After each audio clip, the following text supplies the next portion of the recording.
Hi అండి. అందరికి నమస్తే.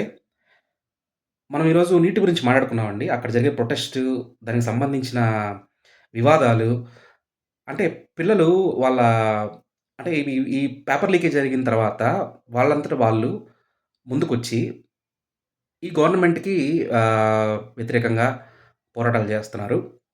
ఆ పోరాటంలో భాగంగా మొదట సోనం వాంగ్‌చుక్ గారు మనకి మద్దతు తెలిపారు. ఆయన నిరాహార దీక్ష మొదలుపెట్టారు. ఇప్పుడు ఒక 26 రోజుల క్రితం అనగా ఒక 1 మంత్ అనుకోండి. సో,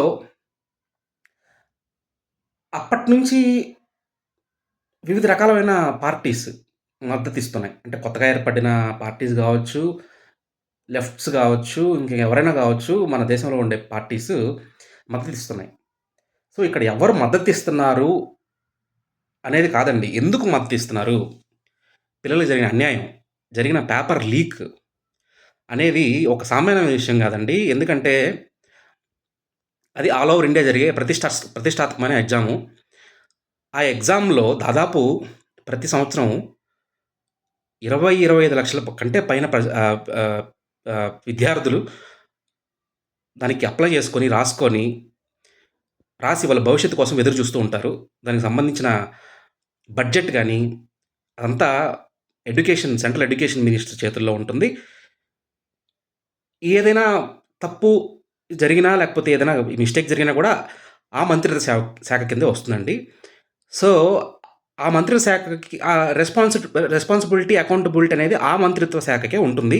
సో, వాళ్ళు రిజైన్ చెయ్యాలి అనేది విద్యార్థుల వాదన. దానికి పొలిటికల్ పార్టీస్ అన్నీ సపోర్ట్ చేసాయి. అంటే ఉన్న పొలిటికల్ పార్టీస్ అంటే లీడర్‌షిప్‌లో లేకుండా, లేకపోతే అధికారం లేకుండా ఉన్న మిగతా పొలిటికల్ పార్టీస్ అన్నీ సపోర్ట్ చేసాయి. దాంట్లో ఏం తప్పుందండి? పిల్లల వైపు నిల్చోవడం తప్పంటారా? అంటే గలమెత్తకూడదా? క్వెషన్ చేయకూడదా? క్వెషన్ చేస్తే మళ్ళా యాంటీ నేషనల్ అని అది పెడుతున్నారు. ఓకే. ఏ పార్టీ సపోర్ట్ ఇచ్చినా గూడా మళ్ళా దాన్నే ఉద్ఘాటించి మరీ చెప్తున్నారు యాంటీ నేషనల్ అని. ఇంకా మరి సరిదిద్దుకునేదెప్పుడు?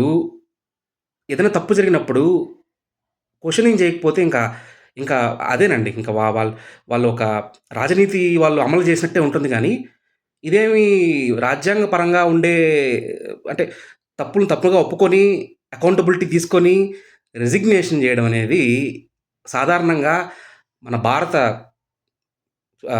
దీంట్లో వ్యవస్థలో ఉందండి. లాల్ బహదూర్ శాస్త్రి గారు గూడా అప్పుడు రైల్వే మినిస్టర్‌గా ఉన్నప్పుడు రైలుకి పట్టాలు తప్పినప్పుడు చాలామంది ఘోర ప్రమాదంలో సగం చనిపోయారు.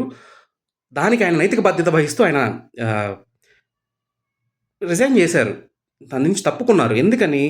అంటే ఆయనక్కడ ఆయన వల్ల ప్రమాదం ఏమి జరగలేదండి. బట్ ఆయన బాధ్యత తీసుకుంటున్న ఆయన వ్యక్తి అంటే ఆయన శాఖ, ఆయన శాఖకి నైతిక బాధ్యత తీసుకొని దాంట్లో చేయడం అనేది ఎటువంటి తప్పు కాదండి. మిమ్మల్ని ఇంకా ఒక గొప్ప నాయకుడిగా దాన్ని మలుస్తుంది. అలా కాకుండా ఆ పిల్లలకి చనిపోయిన వారికి వాళ్ళకి ఇవ్వాలి. ఏది మన అమౌంట్. అది గూడా ఇంకా ఇవ్వలేదు. నైతిక బాధ్యత తీసుకోకుండా తప్పండి. జై హింద్.